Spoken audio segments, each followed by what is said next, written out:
I don't remember a week 18 or in the old days, a week 17, a last week of the season that had this many question marks of who's rolling over and who's not. And I don't know why that's this year, but we even have playoff teams this year, like the Rams, where I'm like, they're not going to win. Like the Seahawks are -6.5 favorites, and the Rams still have a chance to like lock down a 3 seed. We were asking Peter Schrager about it this week, and he was texting us like, just the Rams haven't had a bye since week 6. They're banged up. McVay wanted to give Stafford and the receivers and Kyron Williams a week to heal for the playoffs, and really likes his backups. So that choice that the Rams have of like, if we lock down 3, we're probably playing Washington in the 3-6 in LA, or we drop down to 4 and we're playing the loser of Minnesota Detroit. I don't know. I really would have wanted to play Washington. No offense to your beloved no offense C taken. words. Right. I would have gone for it, but I get it. That team must be really banged up is my takeaway. Well, and we've seen it. We keep watching where Right. that Last offense 3 weeks, I bet, has been dragging. They just can't score. And Schrags included some of the stats for Kyron Williams. That dude needs a break. Give him a rest. It is a curious kind of decision out of the Rams, except for that's what they do. Sean McVay's done this before.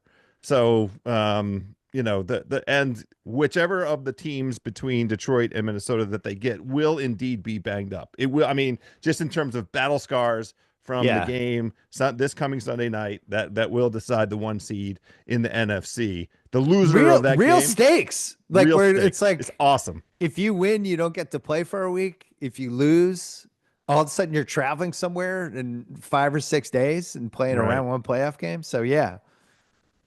Well, it ties into what we think will happen with that Detroit Minnesota game, which we'll get to in a second. But I was looking at Rams +6.5 against Seattle.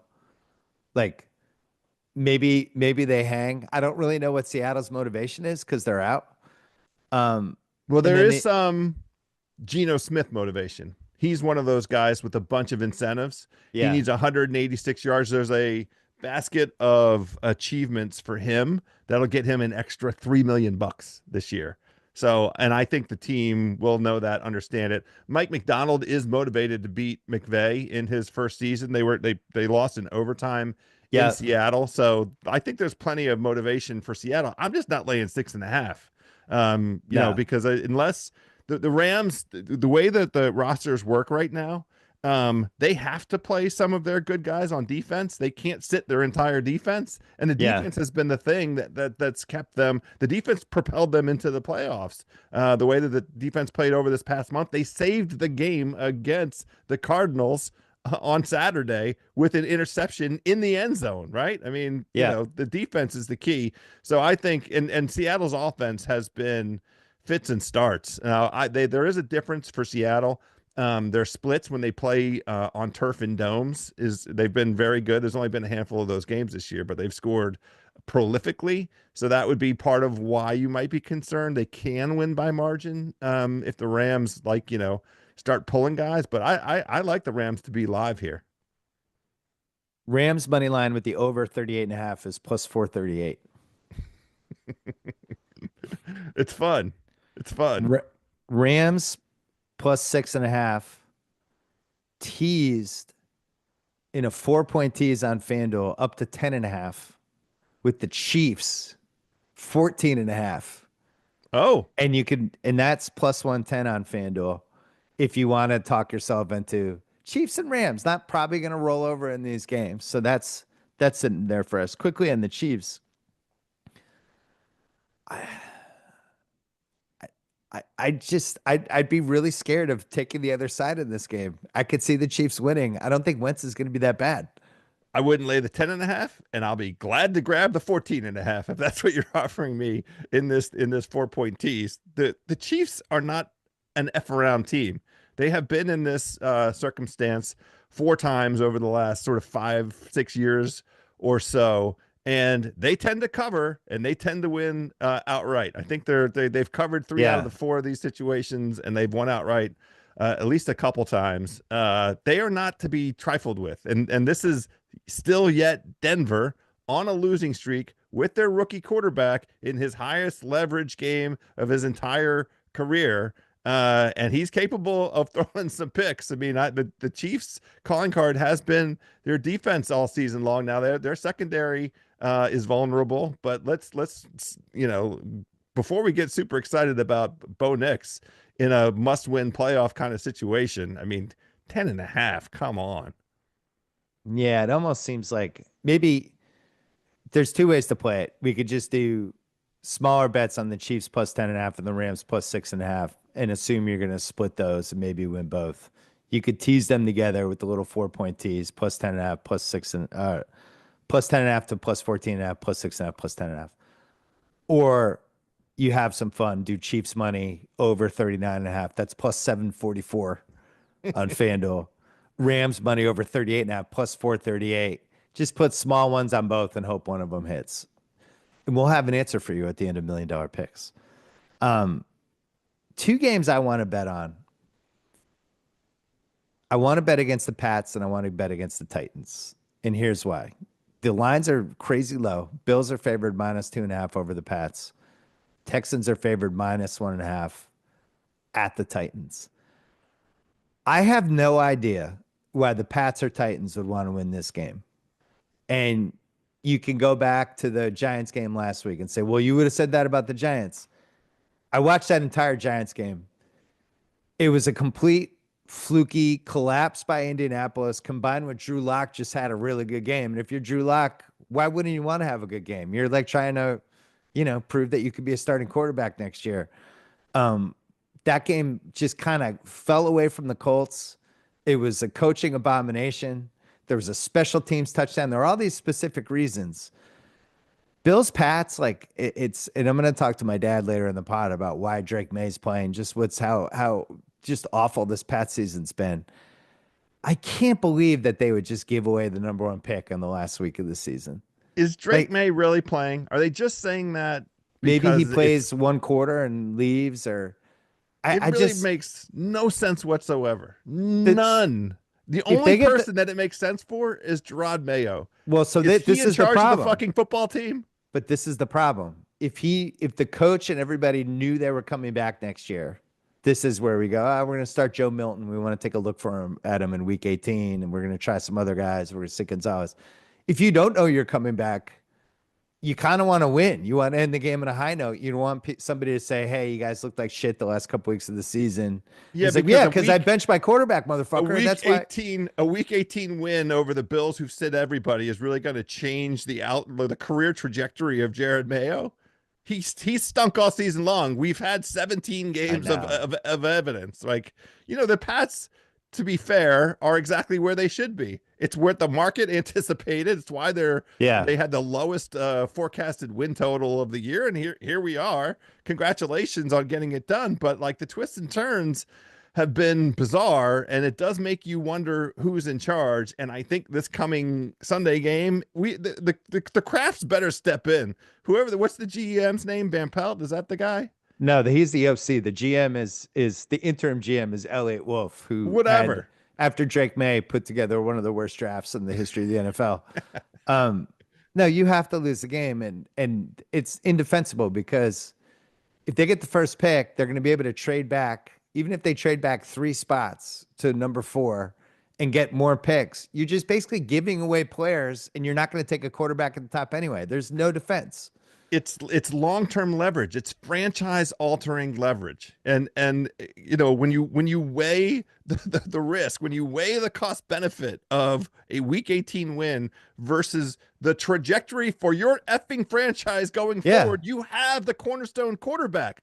The thing that you need to do now is get other good players on the effing football team. And the only way to do that, the fastest way to do that, is by doing the thing you're sitting and looking at right this second, which is to lose the mother effing game and get as much as you can in terms of capital. This is like very basic business building proposition shit right here.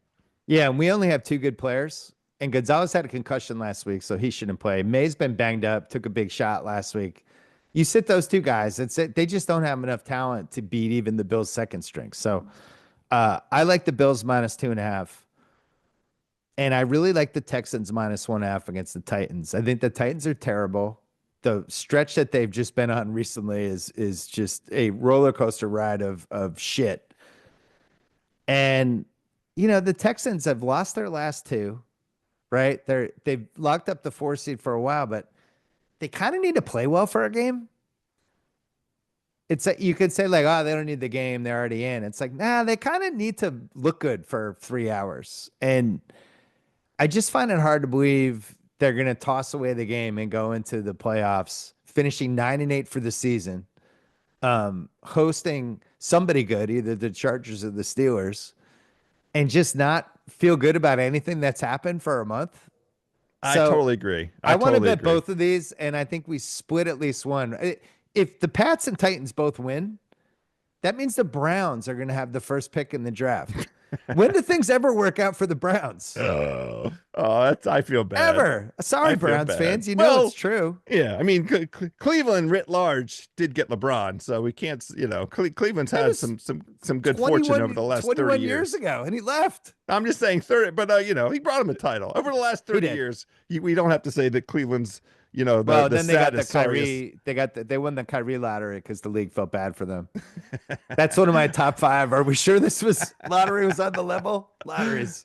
In any event, Oh, look who won. the guys on the Action Network that call the Titans the point shavers, which Yeah. I think is fantastic, and I totally agree with. What are they? 2-14 against the spread? Two Yes, and yes, the 15. worst. They have locked in the worst. They've already done. They're already at the worst. But if they lose this week One against the more. spread as well, then they are historically the worst against the spread in the history of the NFL. Yeah, and the thing is, their their quarterbacks suck. I just don't see Suck. it. I think they're terrible. They It's lost to Jacksonville last week. they got swept by Jacksonville. It's an Yeah. organizational disaster. I couldn't believe with my own eyes. I had gambled on them when they came to Washington, and they had just beaten Houston, Yeah. and Washington was laying 6.5. I was like, oh, that's, and the Titans at that point had some advanced analytics that said their defense was good. They suck to high heaven. I think Washington Yeah. had 200 yards rushing in the first half. They're abysmal organizationally. So yeah, Really let's bad. go easy to go against the Titans. All right, so we'll put stuff against the Pats and Titans. And then the other one is Vikings Lions. Mhm. And I feel like now every Thursday I'm just talking about the Vikings, how I don't understand why people don't realize they're good. They came through again last week. And the best possible thing happened in that game last week. They dominated. Their kicker missed a couple field goals. The Packers really got it going with 8 minutes left when the Vikings were way up. They stopped blitzing as much and doing some of the stuff that got them to the spot there in the first 3 quarters, laid back a little bit. Love started to look good. and all of a sudden it was, a 2-point game as the final score. It was not a 2-point game. The Vikings But are awesome. that's been the tale for the Vikings all season long. You look Yeah. at their resume, you're going to see a slew of one-score games. They are one-score games because they were beating the crap out of teams, and then teams came back on them. I mean, Jordan Love D's nuts did it twice. He came back, and made the game inside of a one-score game. And this was very quick aside. Jordan Love D's nuts. They need to handle their business against Chicago because I think Washington. This game will be going on simultaneously. I like Washington, but Washington Dallas is always It's hard. Walker. Yeah. Yes, you do not say, oh yeah, Washington should walk over. So I think and the Packers need to show something. They got their ass beat. That was a physical, they got out physicaled. Their defensive line got out physicaled by the Minnesota front. So Jordan loved these nuts and the Packers better show up and show out. But for the Vikings, I have one way that I want to play this, and Yep. I'm not convinced to move too far beyond the way that I want to play it. Let's hear it. I love them as a teaser leg. I think it's an incredible teaser leg, taking them as 2.5-point dogs and pushing them up to 8.5. The Lions are not in any kind of way, shape, or form in a position to win by margin, and they can't win by margin because their defense To protect the lead when they're up 14 in the fourth quarter. Can't do it. Yeah. And I respect the Lions so much, but look, they could have and should have lost that game against San Francisco. I mean, the Niners had a million chances. Yeah. Missed field goals. Purdy overthrowing guys. Both of his interceptions to Kirby were grotesque overthrows. They were both directly on Brock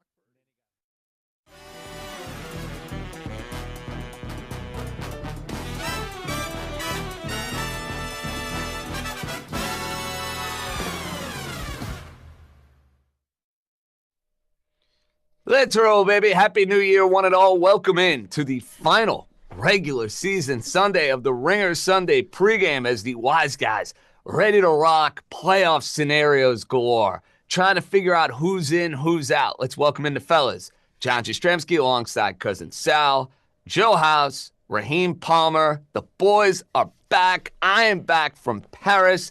We had 2 games to watch yesterday. The Ravens go and clinch the AFC North. The Bengals live to die at least a couple more hours, Raheem. We'll have more thoughts on that with you specifically.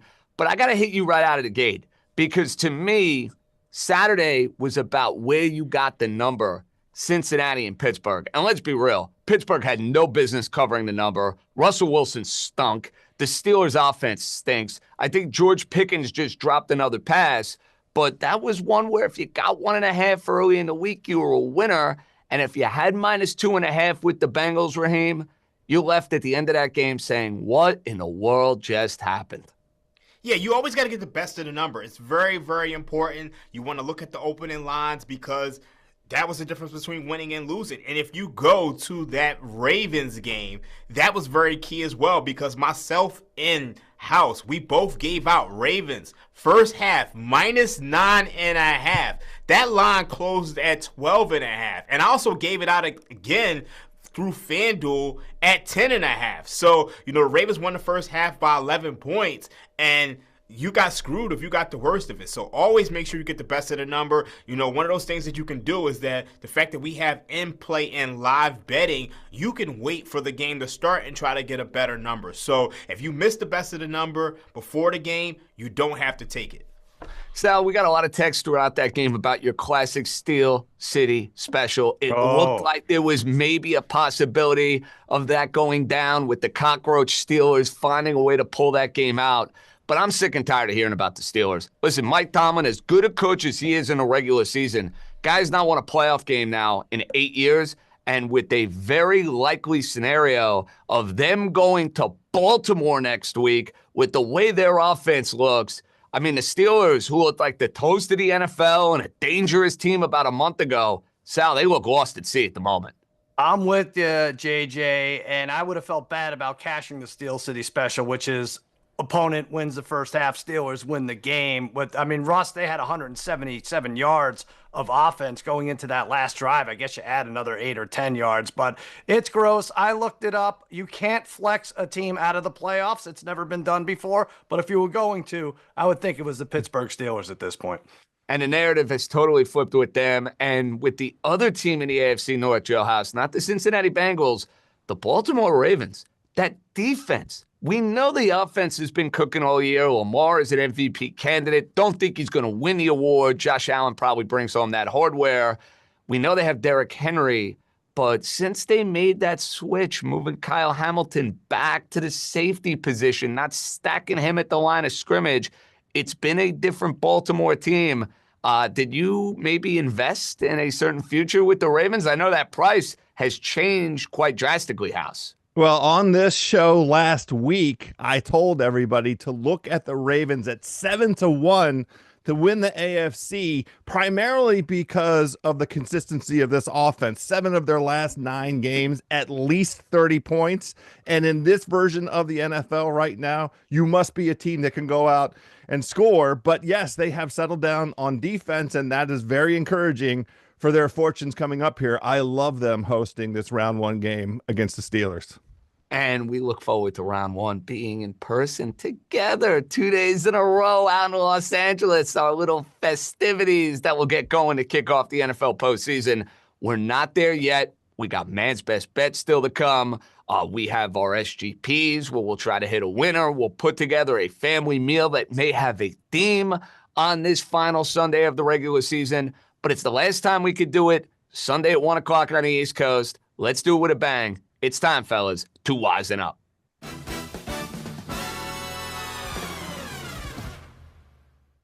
Now, Cousin Sal, unfortunately last week, we saw your insane wisen up wager record streak come to a close. It happens. Now we got to get ready to go, hit week 18, and I want an opposite from you come playoff time, because I know last year you won the title. Terrible. And it went in the tank come playoff time. No. You're going to hit week 18 and you're going to skyrocket through the postseason. But there is some symmetry from you for the wisen up. You started week 1 with a certain team. You are ending the regular season with a certain team, and I can't believe you're doing it. Yes, and not only did I start week 1 with this team, this was my worst loss of 2024. It was the Titans over the Bears. They had a 17-0 lead. They lost, not only lost to the Bears in Caleb Williams' debut, but the Bears had 148 yards rushing. They lost, not rushing, total offense. They lost and didn't cover the Titans. Gross. I'm going back to them. I won 13 in my next 15. The Titans are 2-14 against the spread. This is ridiculous for me to take as my wisest wager, but it's also ridiculous that the Titans are favored by 1.5. Now, let's remember, they did beat the Texans earlier in the year. I think D'Amico Ryan's going to rest his guys up for the Shakey's game. Saturday probably going to be a physical one against either the Steelers or the Chargers. He knows that looking ahead. I'm taking Tennessee. I don't know what they're doing with either Rudolph or Levis. They're going to use both. A lot of guys out for the Texans. Give me these Titans minus 1.5 to pull it off. I'm going to get the big laugh at the end. 14-3, JJ. I know you don't like it. Pollard gets his incentives. Titans win on the field and sweep the season series. I just have a hard time with that game because I have no idea what the motivation is. If you're Tennessee, hey, with the loss, you set up to go and get one of the top picks in the draft. If I'm in the organization, I'm saying, fellas, we cannot win this game. And if you're Houston, you were so lousy on Christmas Day. You need to get some momentum going into the postseason. I would think about playing some guys at least for a half to kind of get my groove back. But, hey, it's tough to question the voodoo and the swag of Cousin Sal throughout this year, where he has just given us nothing but winners. Now, Joe House, you and I are in a battle for third place. It is a pretty grotesque battle for third place. Your wise wager is incredibly complicated. I'm not even going to try to explain it. I'm going to let you explain it. What are we thinking, buddy? This is not very complicated. We're just going to the best division in football for my 2 favorite bets of the year, and we're putting them together. The Green Bay Packers minus 6.5 to cover a first half spread. The Bears are 0-7 against the first half spread on the road. The Bears have not, friends, won on the road on a Sunday in 20 straight games. The last time they won on the road was 2021. So feel pretty good. The Packers will come out, have their starters at least through the first half of the game because they're playing at the same time as Washington. And there still is a possibility of some seeding moving around. And then the other half of this is just the Vikings plus 8.5 against Detroit. The idea is that this Detroit-Minnesota game is going to be a close one. Neither one of these teams is going to win by margin. And at the end of a game, both the Vikings and Detroit are capable of scoring. I love the idea of getting over a touchdown with this. We're putting these together as plus 140. We just want to go into the new year with some great new money with the best division in football. And I love it. Wow, House beating the gun, beating the buzzer. I love it. It's like firing a 3 right before the shot clock goes off. Look at you, Joe House. I would say mid-season form, but you're at end of the season form. We like that. We like that. Now, for my wisest wager, guys, I'm looking at one of the games that matters here in Week 18. I'm trying to avoid a lot of the games that are irrelevant. I'm taking a game that means everything to the Denver Broncos and means very little to the Kansas City Chiefs. And guess what? I'm taking a team that has nothing to play for because I'm getting 10.5 points with the Kansas City Chiefs. Done. I know Patrick Mahomes is not playing. I know Travis Kelce and Chris Jones are out. But this is the most well-coached football team in the league. Andy Reid is going to have Carson Wentz ready to go. Carson Wentz has something to play for. He's playing for his next job, wherever that might be. As a backup, maybe he tries to get an audition as a starter next year with this game film and this game tape. And who is Denver to be laying 10.5 in a game they absolutely have to have? This is way, way too many points. I'm not saying Kansas City is going to go and win the game outright, but am I going to grab 10.5 points with a team that has one loss on the season? 1,000%. This line is off. Kansas City will compete in this game. They have played in these games in Week 18 with everything wrapped up and have done pretty well in the past. I think they make the Broncos sweat. I'm grabbing the points. Now, Raheem, you're also going with the wise wager that matters. You're taking the game of the day. I love it, buddy. What's the play? I'm going with the Detroit Lions, minus 2.5. Look, my model makes this game minus 3.5. There's a lot of people talking about the defense of the Detroit Lions and how they're 32nd in EPA per play since Thanksgiving. I don't care. I really do not care because when you look at this Lions team with Jared Goff, they have owned the Vikings. They have won 4 straight games. And in the 4 straight games, they've averaged 30 plus in all of them. 34 points, 30 points, 30 points, 31 points. And Jared Goff has absolutely owned Brian Flores against the blitz. If you look at the last game in which Jared Goff has played, he went 13 of 15 for 163 yards and 1 touchdown versus the blitz. That blitz with Brian Flores, they have nothing on this offense. And you look at the last 4 games, Jared Goff, 120 passer rating, almost 1,200 yards, 8 touchdowns, 0 interceptions. Give me the Detroit Lions. This is a coronation. They are going to win this game and be the number 1 seed. And a lot of people are counting out this Lions team. And I'm going to be honest with you. The NFC is wide open. And I think if they win today, they can win 2 shootouts and get to the Super Bowl. Give me the Detroit Lions. It's unpopular, but I like them, and I'm laying the points. The total is 57, so 2.5 means nothing to me. That is going to be such a fun game to watch, and Raheem nailed the narrative aspect for Detroit. They have been the team in the NFC all year.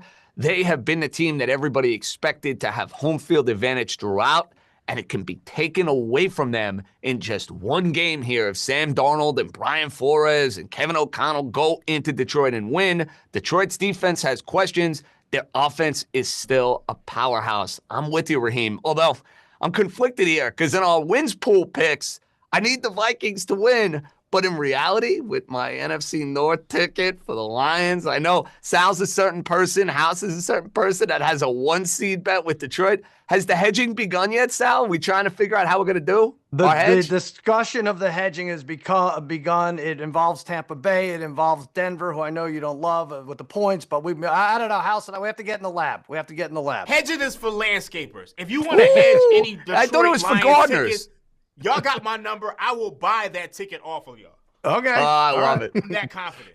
I love it. No hedge. Let it ride. Let it rock. Which number, the burner phone or the regular phone? Give us both numbers, whatever you got. Ooh, no burners. No burners here. Just a regular phone. Austin Gale, our buddy, he's got a pick for a game that matters. And rumor has it, I, for one, am not going to like it. What up, Ringer Wise guys? Austin Gale here from Paper Chasers. If you've been tuning into the pod all season, you know having a very bad year betting the NFL, so maybe avoid this at all costs. But JJ, I had to bring this to you. You know, in this Jets-Dolphins games in New York, sub-20-degree weather, Dolphins playing Snoop Huntley, not Tua. Tua not playing in this game because of injuries. They have a snowball's chance in hell of making the playoffs. Denver would have to lose, which I don't think is going to happen against that Chiefs Carson Wentz team. I think there's only one team showing up in this game, and it's the Jets. The Dolphins aren't showing up in this game. Mike McDaniel, I don't know if he's bringing a jacket or a vape pen. No one's motivated to play this game in Miami, going to New York, whereas Aaron Rodgers probably playing his last game. Nobody wants him. Devontae Adams playing his last game in New York. Way more to play for in the Jets at home. Dolphins have to travel for nothing. Tua not even playing. Another failed season. Longest active playoff streak without a win. The Dolphins, embarrassing. Something has to change after this year. I don't know what, JJ. That's your problem. Now tell me why the Jets. I gave this out at +1.5 on Paper Chasers. I know it's at -1.5 now for the Jets. I still like it. Tell me why I'm wrong, Keep your mouth shut. Wow. It's not music to my ears, but it's a compelling case from our guy, Austin Gale. Dolphins in cold weather, the possibility of this being Aaron Rodgers' final game. He's going for a milestone. And the Dolphins, once again, starting Snoop Huntley quarterback. When we show our picks grid a little bit later on in the show, I'm very curious to see where the guys have Dolphins and Jets and where the wise guys may be aligned. But no, that was not kind of my hard Austin Gale. But I'll give the Dolphins credit. They have fought back. They've won their last 2 games, trying to fight for their 4th straight winning season. We got some takes on that a little bit later on. But let's get in the kitchen, guys. Family meal time for Week 18. And there's a theme for this family meal. Let's get cooking.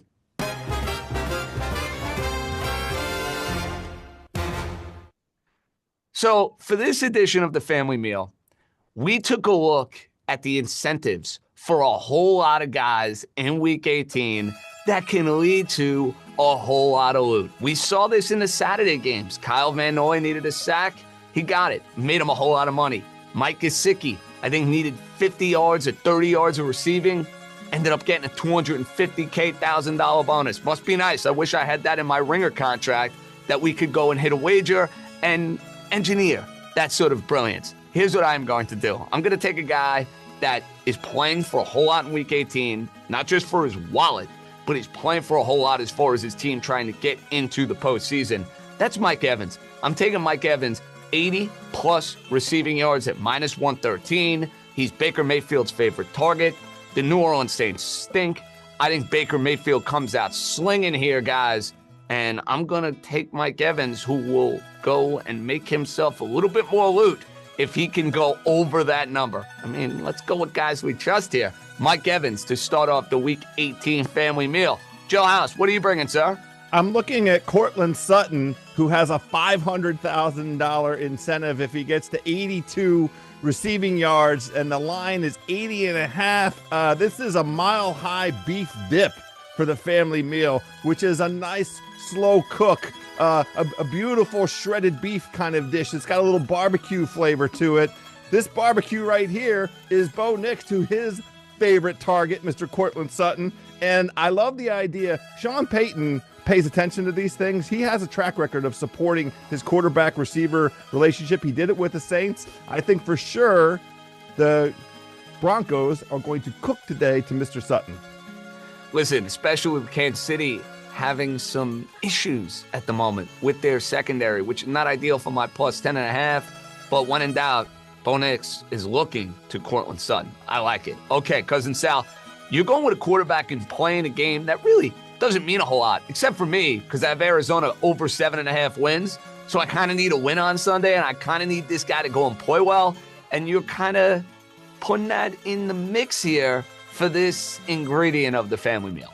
Yeah, that's what's great about Week 18, right? A lot of these games, almost all of them mean nothing, right? But you can bet these player incentives, and the best part is the sports books aren't onto this at all. They have not adjusted these. Oh, that's not true at all. They're making us pay dearly. But I am going to go Kyler Murray over 30.5 rushing yards. This is my vegetable tempura contribution to the meal. I am going to be healthy in 2025, so I'm eating a lot of vegetables, but I'm going to fry them up every chance I get. Here's what Kyler needs to do. He needs to get 50-plus rushing yards and a touchdown to connect on $750,000. Now, I'll forget about the touchdown. I'm just going to go over 30.5 rushing yards, which is less than the 50. But if he gets close and kneels down at the end, I'm still going to get it. He's gone over 30 in 3 of his last 5. He had 83 rushing in his first game against San Francisco. You talk about an incentive that a player has complete control of. He can survey the landscape and take off whenever he wants. Give me Kyler over 30.5. Okay, 3 down, 1 to go. Raheem, you're going with the juiciest leg of the family meal. Kind of like that tomahawk steak I saw you cooking up last night, which looked dynamite. And anytime touchdown, I love it, buddy. What's it going to be? Yeah, we're going to go with DeAndre Hopkins. Anytime touchdown plus 360. Now, I really like this one for multiple reasons. He has an incentive. If he gets one more touchdown, he get paid $250,000. Now, the interesting thing about this wager is the fact that the Kansas City Chiefs, they have the number 1 seed wrapped up. So he might not even play football today. And if he doesn't play football today, this wager is going to void. But the only reason for him to play football today is for him to get his incentive. So it almost feels like a relative free roll. If he's going to play, they're going to look to give him the ball. And Carson Wentz is out there. He's a very capable backup quarterback. You look at the Denver Broncos. They are a team who are at the bottom of the NFL in terms of explosive play rate. So I think either he plays and gets a touchdown or he doesn't play at all and this voids. And we have a 3-team family meal parlay instead of a 4-team. Well, let's hope he plays. Let's hope he scores. Let's take a look at what the payout would be for the Week 18 family meal from the 4 wise guys. I'm going over receiving yards for Mike Evans at -113. Sal's going with Kyler Murray over 30.5 rush yards.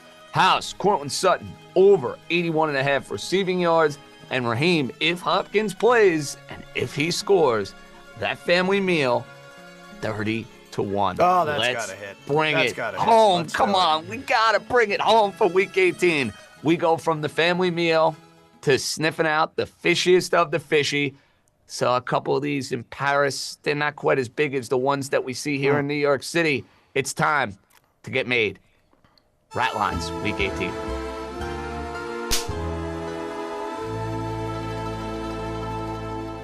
Sal, for the Rat Line, it's at MetLife Stadium for you. It involves my favorite team. Why is the Dolphins and the Jets fitting that description for you, sir? Well, listen, first of all, almost all of these are rat lines, right? Like when Simmons and I guessed the lines, we were off by 3 and 4 points, depending on which coach you believe is going to sit who or whatever. So, but I think your game, Austin Gale's analysis aside, is the one that you should kick to the curb, JJ. The Jets and the Dolphins. You know, I don't care if it's Snoop Huntley or Snoop Dogg in his most medicated state. The Dolphins quarterback is more equipped to win than the Jets quarterback, all right? The Dolphins need to win. The Jets were terrible last week. You saw that, JJ. You fell victim to that. You took the Jets plus the points. But the Dolphins, like I said, a win keeps them alive, a glimmer of hope in the playoffs, and they're getting 1.5 points. This reads like a Joe House underdog special, 1.5. I'm staying away. I'm not buying it. Something fishy in Fishland. Take this Jets-Dolphins game and toss it to the side. You know, I almost thought about for the final dog of the year to go with my heart and take a +1.5 just to annoy our buddy Bill Simmons, who might be watching the show. But I promise you, Podfather, I have a different man's best bet a little bit later on. And no, it does not involve the Miami Dolphins. Raheem, you're going with the game that is pretty gross here for a rat line, and I understand why. What's it going to be? Yeah, I'm going with the Jaguars at the Colts. The Colts are laying 3.5. This is a complete rat, a complete stay away. I don't know how you bet this game. The Colts, yeah, Joe Flacco, he put up 33 points last week. But they gave up 45 points to Drew Lock and the New York Giants. 45 points. And if you look at the game that Drew Lock had, he had the 6th best performance per EPA per play of any quarterback dating back to 1999. Drew Lock, I mean, you're talking about 2007 Tom Brady, 2012 Peyton Manning. How can you trust that this Indianapolis Colts team has just not given up on the season? And then if you look at the other side of the ball, the Jacksonville Jaguars. Dougie P, this is probably going to be his last game. I don't know if they're going to, go out there and, really play for this guy. It could be Shane Steichen's last game as well. I mean, both of these franchises are a complete mess. You look at both defenses, they both stink. Jaguars, 31st in explosive play rate. The Colts are at 26. So this could be a shootout, or this could just be both defenses, both offenses quitting and throwing interceptions. Who knows? I'm not betting this game. You're staying away, understandably so. House, Sal's wise wager is your rat. Explain. How dare you? Well, I mean, Sal is a master entertainer in addition to a damn good handicapper. But this is just a bit. You can't bet this game. Tennessee laying points. They are the worst team against the spread in the Super Bowl era. That's over 50 years. They're an abomination. They say they're going to start two quarterbacks. They're going to split snaps between both of their deplorable quarterbacks. Why? For what point? Will Levis is one of the worst quarterbacks in the NFL, 42nd in EPA per play among quarterbacks with 100-plus snaps. What exactly do they need to confirm by putting him out there? One last pick six to remember him by? I mean, this is a game that you stay away from. You don't have any point. Houston's going to play some starters. They want to get some rust off. But who the hell knows what's going to happen with this game? It's a stay away. Sal nailed the idea that like 90% of these games in Week 18 fit the description of quote-unquote rat lines. Well, I got one more for you. The Giants, who actually won a game last week that killed a whole lot of teases and killed a whole lot of parlays. They're getting 2.5 against an Eagle team that's playing nobody. They are wisely sitting Saquon Barkley. They're playing a third-string quarterback. And is what we saw last week from the Giants a shade of things to come in Week 18? Or is it a one-week, one-off mirage? I don't know what to make of this game. I do have a play on this game because you have to play some of these rat lines because you have no other choice in Week 18. It's nothing you could do if you want to have a little fun for a particular NFL Sunday, but no idea what you're getting from the Eagles, no idea what you're getting from the Giants. It's a rat line. We go from our rat lines to our anytime touchdowns, where the four of us will find somebody to go and score a touchdown. And Raheem, you're going with a guy that you have been riding for the last few weeks, and I'm going to be riding with you later on in the show when I put together a little SGP, but a certain wide receiver maybe may catch a certain touchdown from a Jet quarterback looking for a milestone. Ain't that so?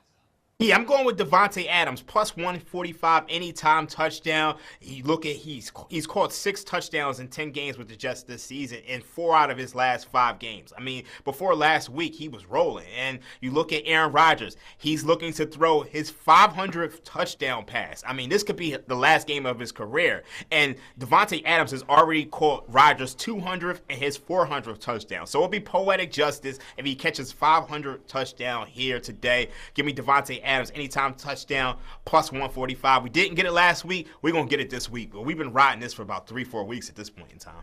And I'll be riding it with you. House, you're going with a running back who's playing a big game on Sunday for your anytime. Yeah, we want Bucky Irving to go ahead and continue the hot streak that he's been on. This Saints run defense, 30th in the NFL in yards per carry to running backs, 31st in success rate. Over 51% of the touchdowns scored against the Saints go to running backs, and Bucky's been handling all the touches, 65% of the backfield touches his past 3 games. The Tampa Bay backfield combined for almost 300 yards and 3 touchdowns when these teams played in Week 6. So, yeah, let me have Bucky Irving getting in. This is a must-win for the Bucs. Let's see Bucky get across the line one time. Sal, for your anytime. You're getting nutty on me, and I like it. What's it going to be? Staying in the same game as House, but I don't know if anyone's taking a defense as a touchdown scorer this year. I'm going with Tampa Bay plus 380. Why not, JJ? Let's have some fun. Antoine Winfield strip sack for a scorer who already has one this year. Is up against Spencer Rattler, who's taken 20 sacks in 6 games. He could throw a pick 6 too. Has 3 interceptions in the last 2. Tampa's defense plus 380 scores.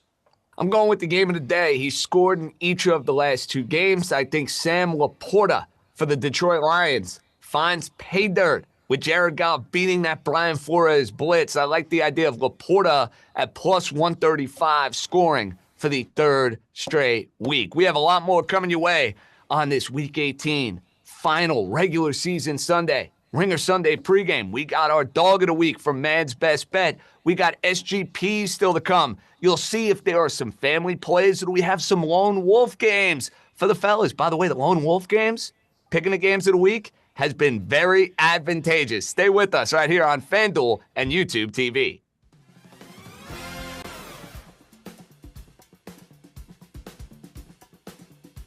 We're 3 days away from Bills Patriots, waiting to see if the Patriots are going to do the right thing and actually not intentionally lose the game, but maybe structure things a certain way so that they don't get a win. What's the mood like in Boston with this Patriots team as we head into Week 18? Well, people I've talked to this week are furious that Mayo is thinking of even starting May. Yeah.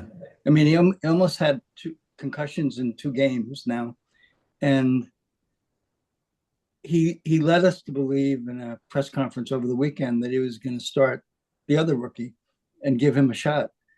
And now all of a sudden they interviewed him last night, and it's typical of what he's done all year. He flip-flops. You know, it seems like he changes his mind or listens to different people. And now he says, well, May's healthy. You know, we want to give him a chance. Nobody wants to give him a chance. We want to shut him down. Right.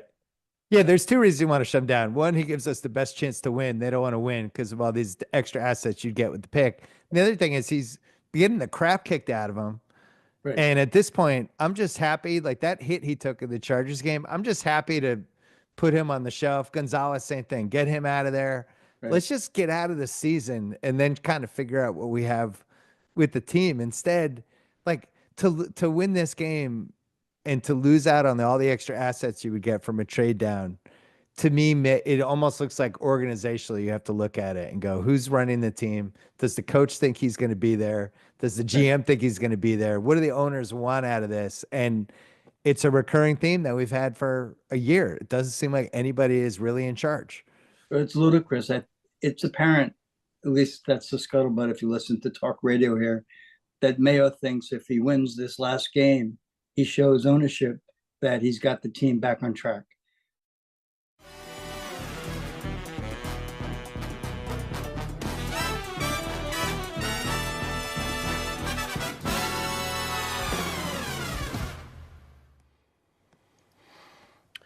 Listen up, NFL fans. The final week of the regular season is here. Watch every game today with NFL Sunday Ticket and YouTube TV. Sign up now for only $4.99 and catch all the NFL action right after the show.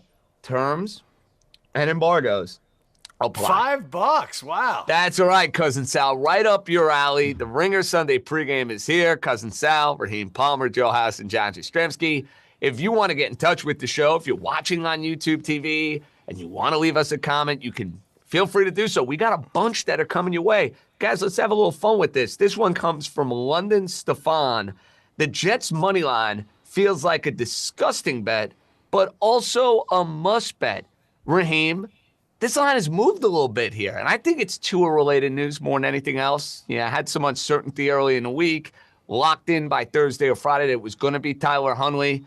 Miami was favored. Now you're seeing the Jets favored. I think you're going to have a lot of people for the one final time in 2025 saying, hey, I can't wait to go bet the Jets again. I think we'll have a lot of that today, Raheem. Yeah, I totally agree. And I have more to say about this game later because it may actually be a couple of picks for me. So you guys are going to have to stay tuned. You know, I think we like Raheem's that. way it too. I think that's the emotional hedge. Take the Adams to Rodgers connection, and they're going to celebrate, and they're going to look to the sky, and it's going to be disgusting, but at least we'll get plus money out of it. I think that's the way to do it. Fair enough. What do you guys think about this, Sal? This from Ben F. Four sharp Week 18 NFL plays. Bucks minus 13. Bears plus 10. Lions minus 2.5. Titans pick 'em. Raheem, Sal, those are 2 of your wise wagers. Not bad. Riding with the short money. Is Ben F. Ben Folds from Ben Folds 5? That would be a big Oh, what a get for us terrible, if that's who's overrated watching. 90s, 2000s emo band. Wow. Yeah, no Well, be thanks. careful. They It stink. might actually be him. Well, if it JJ. We is, don't wanna- listen, no offense, Yeah, your music yeah. stinks. Okay, Okay. I'm out. And Sounds I'm like an emo sounds guy. bad. You could get me a little dashboard. You could get me a little all-American rejects. I'm out. I'm out on the Ben Folds 5. All right. I don't even know who that is. There you go. You're better off, Raheem. That's all you need to know. You're better off. If you want to leave us a comment or a question, feel free to do so. You could tell us what wise guy you're siding with or how we're certifiably insane. I'm always certifiably insane. All right, for the final time in the Week 18 card, we have our dogs of the week. It's time for Man's Best Bet.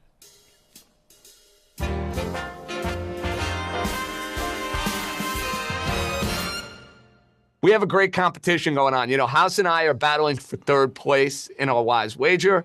We're battling for first place here with Man's Best Bet. So, House, we're going to wait.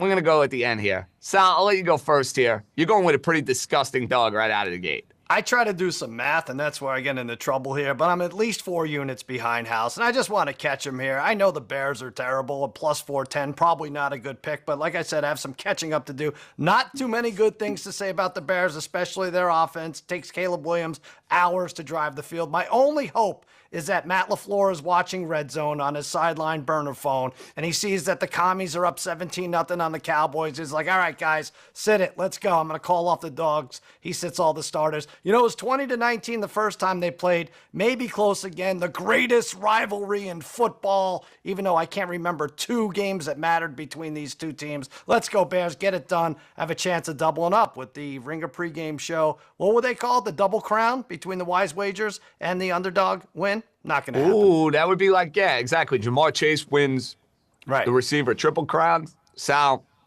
trying to crash the party and win all the awards in 2024 Ringer Sunday pregame. You know what, Sal? You've been greedy enough. You've won enough. House, You're right. your chance to win the title. What dog are we trusted in Week 18 now that you can't go with the Steelers? Yeah, I hate going against my guy Dream, but I'm on the Minnesota Vikings here. Plus 130 when I got it in. It's plus 128 right now. And this is simply a case about the Detroit defense. They are the worst in the NFL since Thanksgiving. They're allowing 30 points a game. They're missing crucial guys. Carlton Davis is not going to play. Alex Anzalone's not going to play. The middle of the field is wide open. And this Minnesota offense runs through Sam Darnold, who is at absolute peak superhero confidence level right now. They had him up on their shoulders, the Vikings, in the locker room after their win last week. He torches man coverage. That's what Detroit likes to play. So I'm just on the Vikings. It's the best game of the day. I can't wait for tonight, and I think Minnesota ekes it out at the end with a last-minute score. I love that we have some split action on this game. Joe House going with a conservative underdog for his final dog of the week. I respected it plus 128. It's okay. It's not 1.5. It's okay.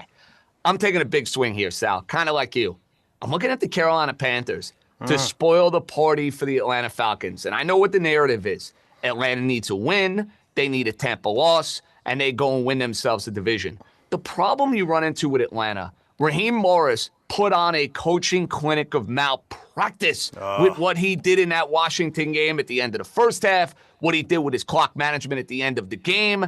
And I think you're going to have a hangover effect here for the Falcons. Falcons know deep down, Tampa is not losing to the New Orleans Saints at home. Please, it's not happening. Carolina has been spunkier in a lot of these games. Bryce Young has played better in a lot of these games. And I think it could be a situation where this game is tight.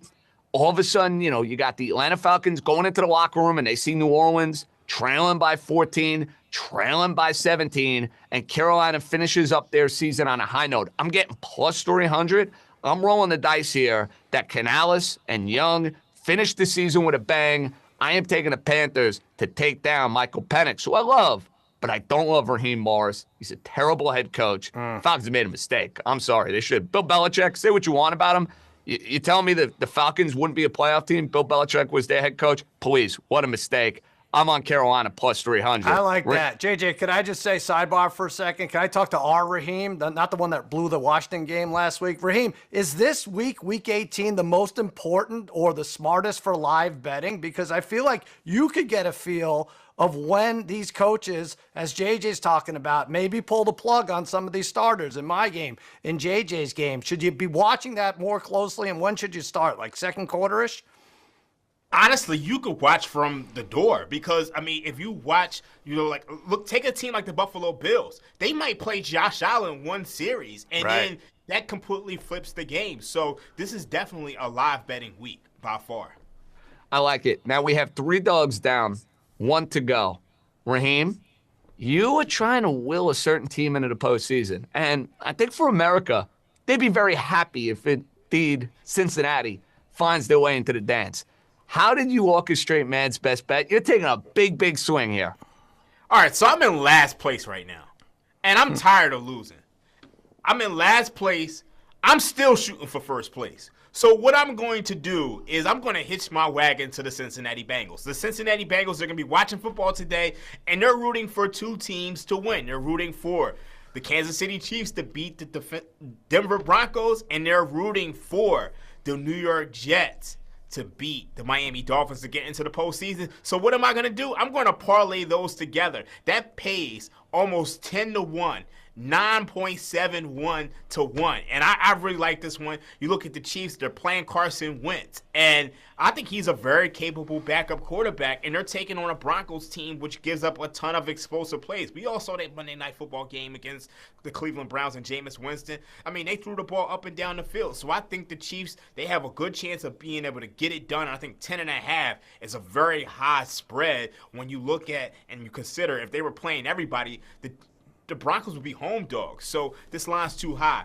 Then let's go to the New York Jets. Tua isn't playing. They're averaging 12 points a game without Tua. Snoop Huntley is not good at all. And if you watch that first Jets and Dolphins game, I had the Jets in that game. The Jets scored 26 points, but they were just 2 of 5 in the red zone. Aaron Rodgers had 339 yards and a touchdown. They had a 53% success rate, 56% passing success rate. So I think both of those should be able to get it done. And if I win, I'm actually going to be in first place here. So this is my Rock and Jock MTV 25-point basket to try to get a win. Listen, Raheem, when you're chasing, you got to take some shots. And I respect it, and I love it. And Joe House, I will say this. Cincinnati is the one thing for me that is going to prevent me from unloading on a Buffalo-Baltimore 2-team tease that will be staring me in the face wild card weekend. If Cincinnati makes the playoffs, those plans go completely out the window. Otherwise, we are unloading House on Baltimore and Buffalo to go and win their respective games. We got to do it. I mean, what could go wrong? I am indeed rooting for Cincinnati to get there. I don't think they're going to, but I mean, the playoffs are better if Joe Burrow is involved. And a shame Cincinnati yucked up so many games early in the year. We got a Simmons bet, Sal. You just sent it to us. Commanders. Oh, we have animation. Let's see animation. Where's the pajamas? I mean, you can't cut off animation. My goodness, how could you do such a thing? But Sal, what do we think? Commies, money line. Chargers, I really like this one. They don't want to go and play John Harbaugh and the Ravens. Chargers, that should have been my wise wager. I mean, to be honest, I think the Chargers going to smoke the Raiders today. Simmons took that money line, and then he goes alt line plus 3.5 for Chicago. I like that parlay, Sal. Washington, Chargers, alt line for the Bears at plus 3.5. I'm in. There's nothing to not like about it. I hate to say this because he's all over it, and it pays 4 to 1 and looking, right? 250. Wow, that's amazing. Chargers win. They need to get the 4-5 game. Washington wins because the Cowboys suck. And like I said, I made a case for the Bears. I like them getting 3.5. They could actually win the game. Who knows? Raheem, out of those 3, what would scare you the most? The Bears. Like, have y'all been paying attention? The Bears are 0-10 against the Packers in the last 10 games. It doesn't matter if Jordan Love is playing, Malik Willis, or Joe House is playing quarterback back there. The Packers are going to win that game. Like, I don't understand. You guys better get used to the fact that a lot of these guys are going to sit. Maybe not first, second drive, but you're going to be stuck with some third-string quarterbacks looking and against teams that want to win. Malik Willis is going to go out there and beat Caleb Williams. Caleb Willis played well early in the year, too. Played well early in the year, to be fair. Caleb Williams is probably going to run into a sack, as he always does. Like, I can't bet this Bears This is a one-point game until the first next time they year. played. I've had enough of the Bears and the Packers. Sal, let's get us back on track here. Give me an SGP. You're picking the game of the day, and I like this SGP a lot. Let's hear. I feel bad. I'm sorry to use up the only game that matters, but this is a nice little gift from me and the D-Gen 3 at AAL. Goff, 2+ touchdowns. St. Brown, a touchdown. Jamison Williams, 4+ receptions. And Jefferson, 7 or more grabs. Jefferson's done 7 or more grabs in 5 straight games. He had 7 catches versus the Lions in October. Williams, 4 or more grabs in 6 of his last 7. St. Brown, the score, he has 12 on the year. He's hit pay dirt in each of the last 3. And Goff, 2 or more. He's hit this 5 in a row and 7 in the last 8. Put it all together, you get a nice, tidy +474 payout. This one a little on the 5-1. I love it. Now, Joe House, you have an SGP for us. Denver, Kansas City. And I got news for you. I love this one as well. Let's hear. Yeah, we are looking at a game where everything matters. This is the Denver Broncos on the money line.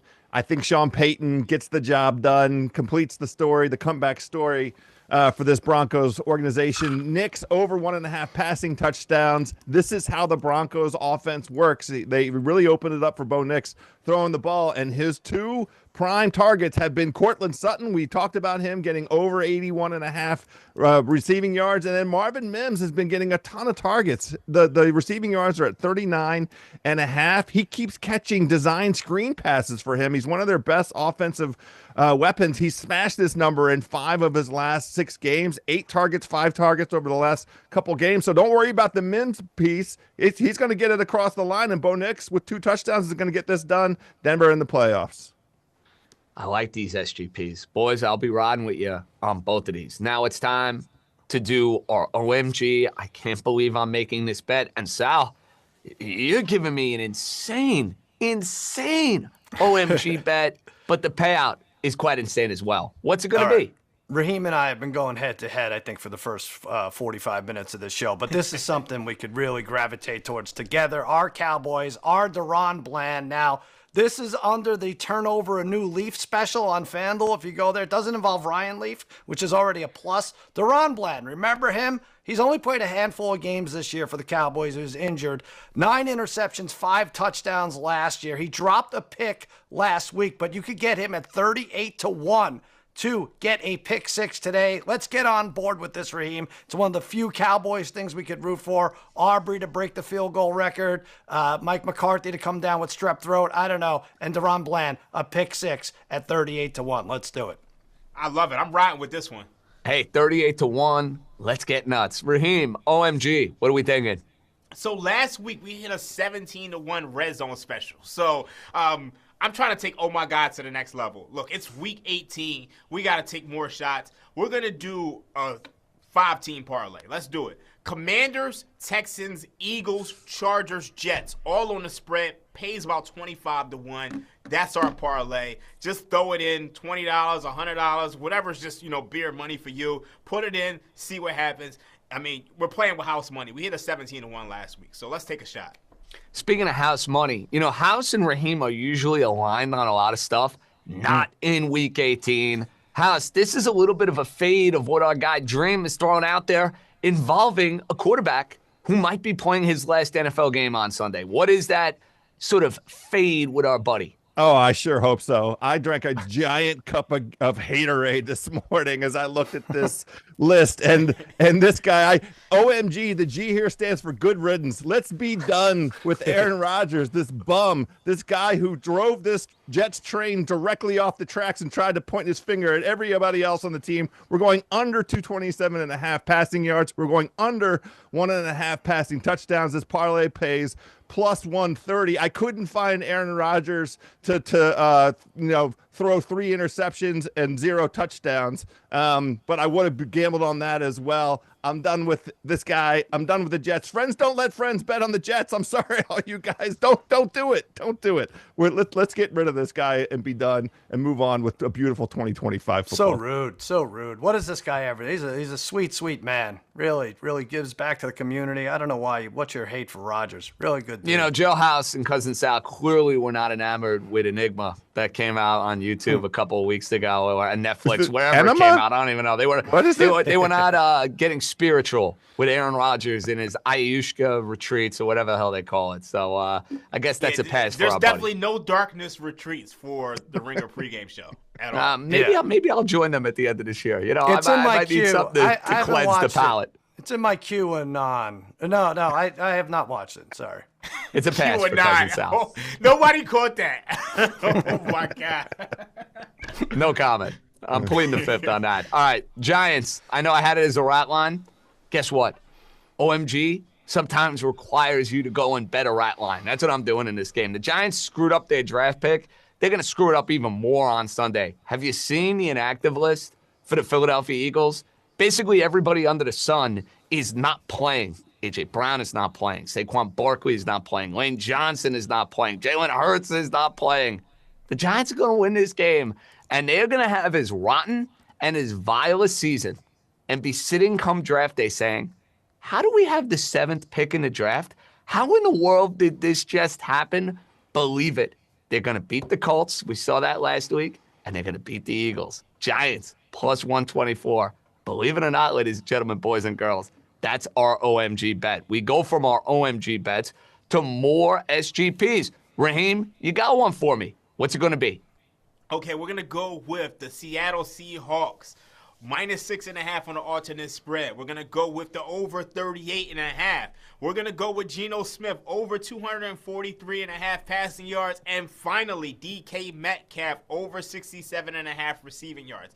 And the biggest reason why I like this play is because you look at the Los Angeles Rams. They're benching everybody. They're not playing for anything. I mean, they should be playing for something because they shouldn't want to play the loser of the Vikings and Lions game. But Sean McVay likes to bench his starters in these situations. So we're going to go with the Seahawks there. But then you look at Geno Smith. He has $6 million in incentives. So he's looking to go over 183 passing yards. Last time these two teams played, he threw for about 350 or so. So I think, against, second string backups for the Rams, he should be able to throw all over this defense and be able to score at will. Of course, he's going to be throwing to DK Metcalf. He's about 61 receiving yards away from 1,000. I know he wants to get to 1,000 again. So that's my same game parlay.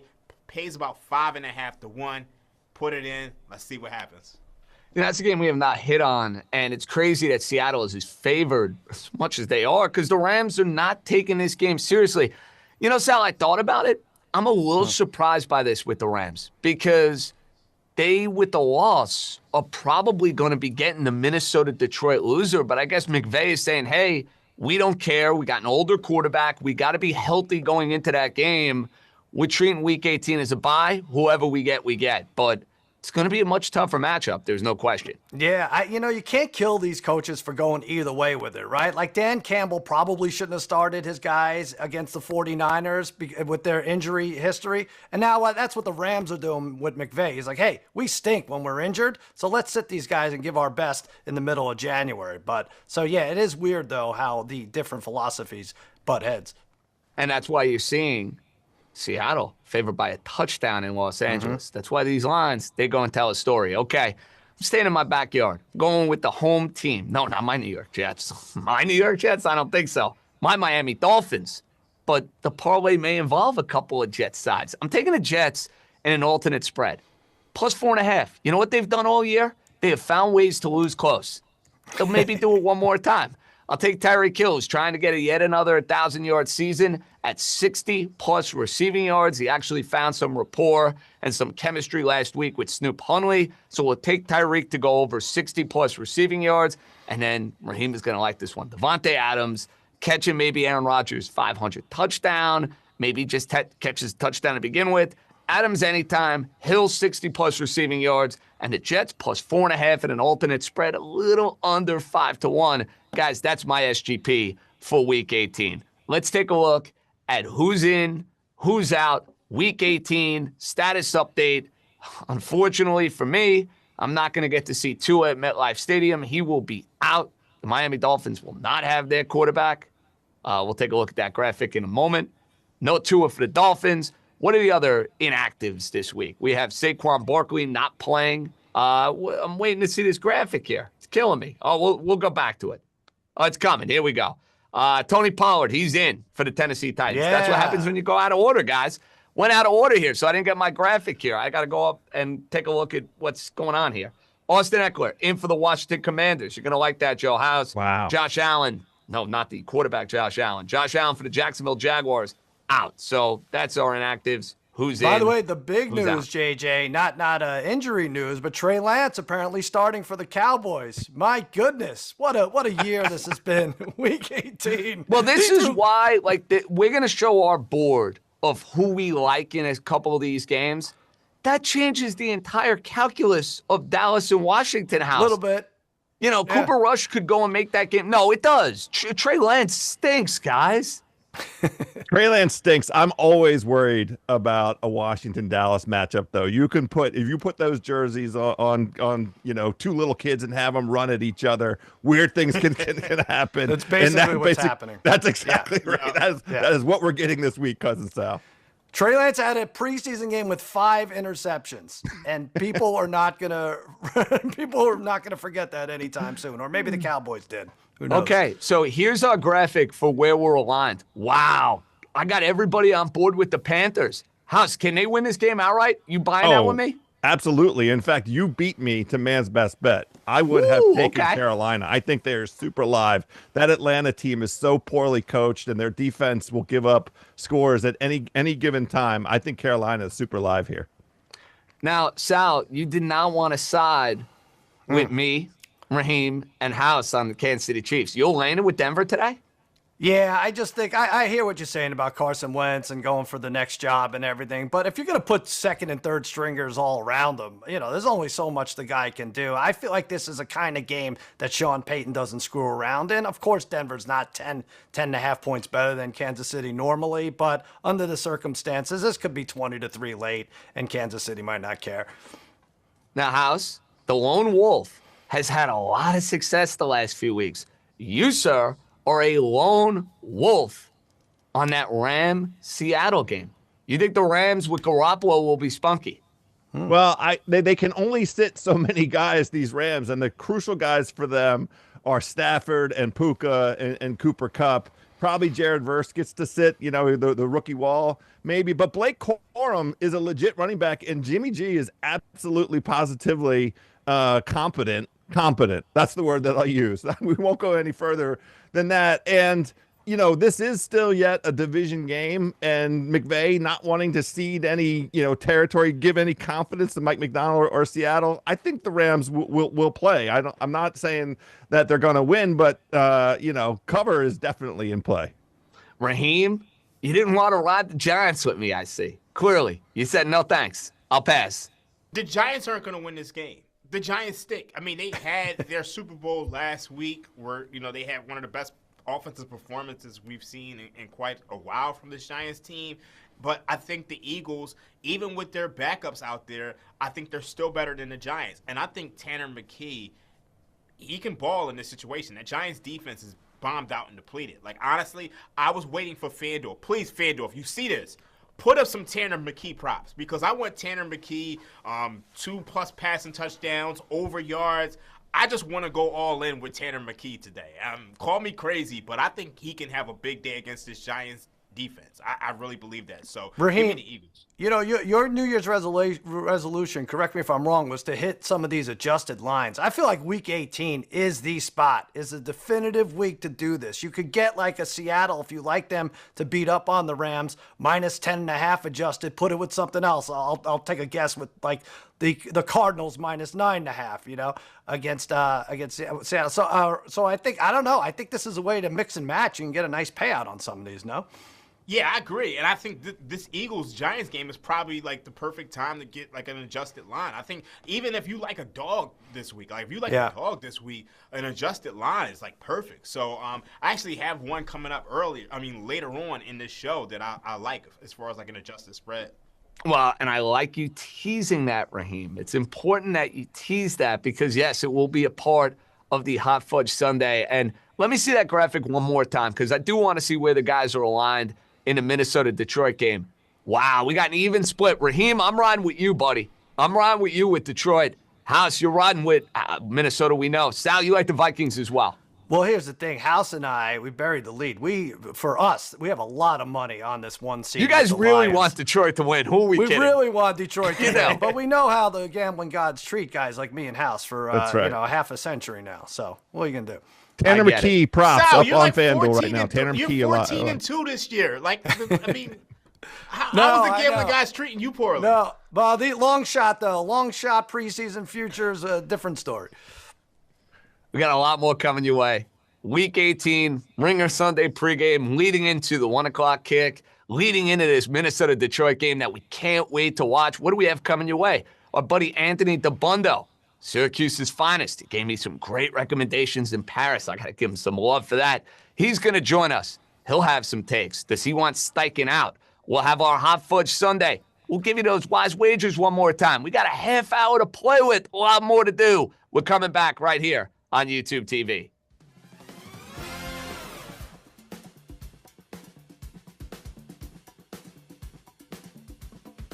Yeah, so the question for me is sometimes you can just miss with the coach. And this is, I tweeted out all the 1-and-out coaches that have happened in the NFL. It happens, it seems like it's about once a year. And the question for me with Mayo is how attached is Kraft to the decision? Because this was his guy. He basically was out and said, I decided 5 years ago, this is my coach. He really believed in this guy as a person, human being. And by the way, he might be a great guy. I just haven't seen any evidence he's a real head coach. And the problem is you have Vrabel sitting there, who we know is a good coach. And that's who everybody in New England wants. And you bring this guy because, they talk about, could we get T. Higgins? Like, I don't think they're going to get anybody if to the outside world, they look poorly coached and poorly run. Drake May is a great asset, but that's not enough to like lure people to come here.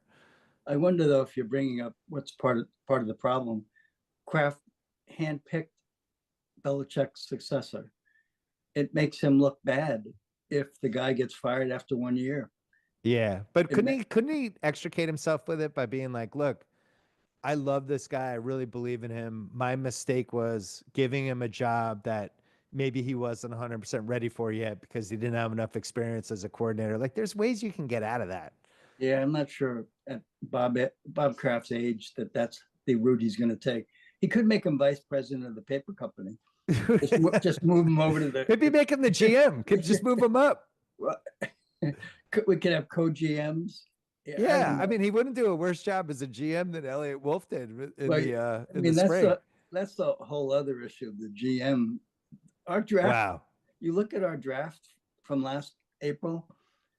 It's horrendous. Now they had to take May. He fell in their lap. Yeah, they couldn't not take May in the first round. You look at the picks after that. That's why I'm a little worried.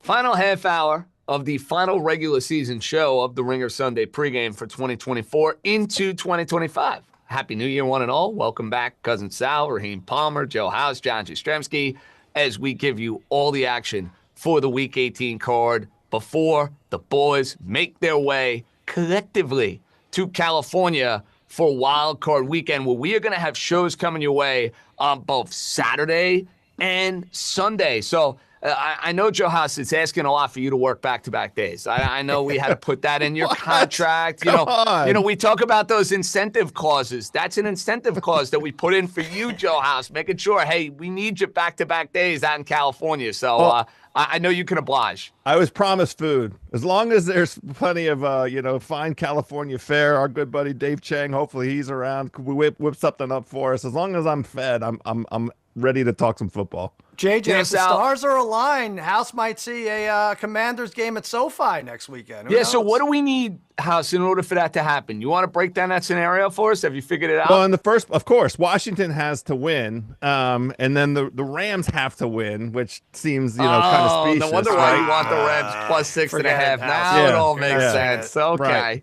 Right. Well, and then somebody has to put a word in. I think Amazon gets to choose. It would have to be, during those days. I think it's pretty good that it would be a Saturday or Sunday game because Monday will be a 4-5 in the NFC. Right, cuz? Yeah. So at least, maybe AFC, but probably NFC 4-5. No, they're not putting the Texans on Monday Night Football. No. That is a Saturday 4:30 special. Sure. Come on now. That game is a lock to be Saturday at 4:30. The Texans. It's like the Shakey's Invitational. You know what I mean? Sal always involves the Texans. They should call it the Matt Schaub special. I think he hosted that game for like 17 straight years. That's definitely the Matt Schaub special. Yeah. So that's like the Raptors in the NBA, that 12 noon game. Yeah. Needed on Saturday. So we'll root for that, Joe House, for you. Thank you. If indeed the Commanders end up playing at SoFi, I think all of the wise guys got to go and join you and root on the Commanders. That's a given, right? I can get us some seats. Don't worry about that. I'll put a call in. But you could put a call in, or a certain podfather could maybe put a call in and take care of the four of us. Or maybe I could do it. I don't know. I'm in a giving spirit this holiday season. All right. We got YouTube comments, and if you want to leave a comment or a question for the wise guys, if you're watching on YouTube, feel free to do so. I got a bunch coming your way here, guys. This one comes from Trent B. Love 30. With so dead rubber games, I don't know what that means, but maybe you can give us a little detail. A rubber game to me usually means you split a series, you're trying to win the third, but hey, your definition, not mine.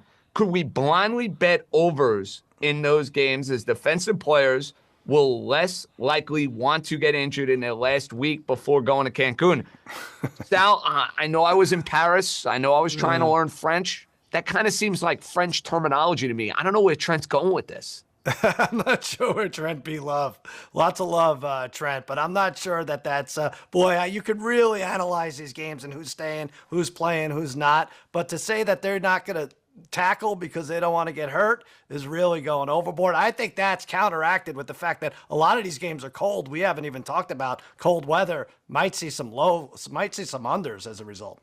And there are some low totals on the board. See, Raheem, to me, the guys who are out there playing, the big name guy on a team that's going nowhere is more likely to make the business decision.